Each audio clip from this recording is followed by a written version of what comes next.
When the internet was invented, it was supposed to be a shared space. It was meant to be decentralized and democratic. Today, every time people want to use a new service on the internet, they have to register. And this leads to several problems. The usernames and passwords are supposed to be their own secret, but in fact, they are shared with the companies running the services. These companies store massive amounts of user-generated data in huge centralized silos, which makes them a very attractive target for hacker attacks. On top of that, by gathering more and more data, the companies eventually turn into powerful monopolies.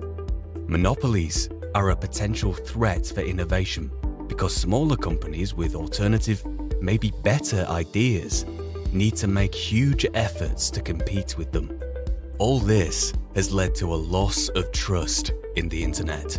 Wouldn't it be democratic and fair if everybody could own their data themselves? With services built on the blockchain protocol KILT, we can now transfer this very successful concept from the analog world into the digital world.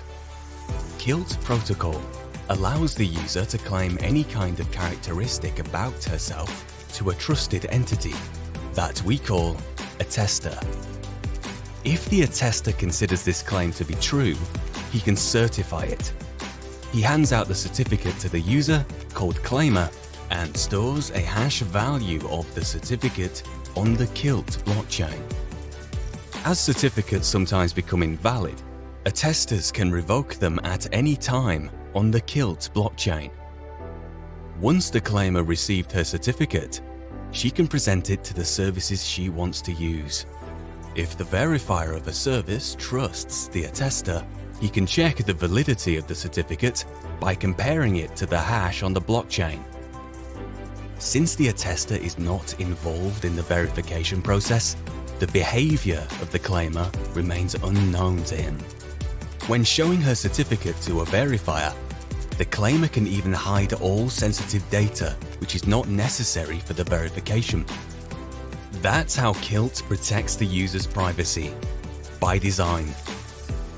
With KILT, the claimer has full data sovereignty, since only she is in control of her certificates. As it is impossible to restore the personal data from the hash, hacking the blockchain would be useless. If data is no longer stored in centralized silos, companies can no longer build monopolies with the amount of data they own. This whole new level playing field would foster innovation beyond tech giants. KILT is suitable for any use case where a certificate is issued by a trusted entity. Not only individuals, but also organizations or objects can claim characteristics about themselves. Since those claimers only choose attesters who are trusted by many verifiers, KILT establishes a market where trust can be monetized and creates countless new business opportunities. KILT is the missing technological link between the growing need for self-sovereign data and interoperability and the actual solutions. It is now in the hands of political and business leaders to provide society with alternatives to platform registration processes on service and app level. Let's build the next generation internet.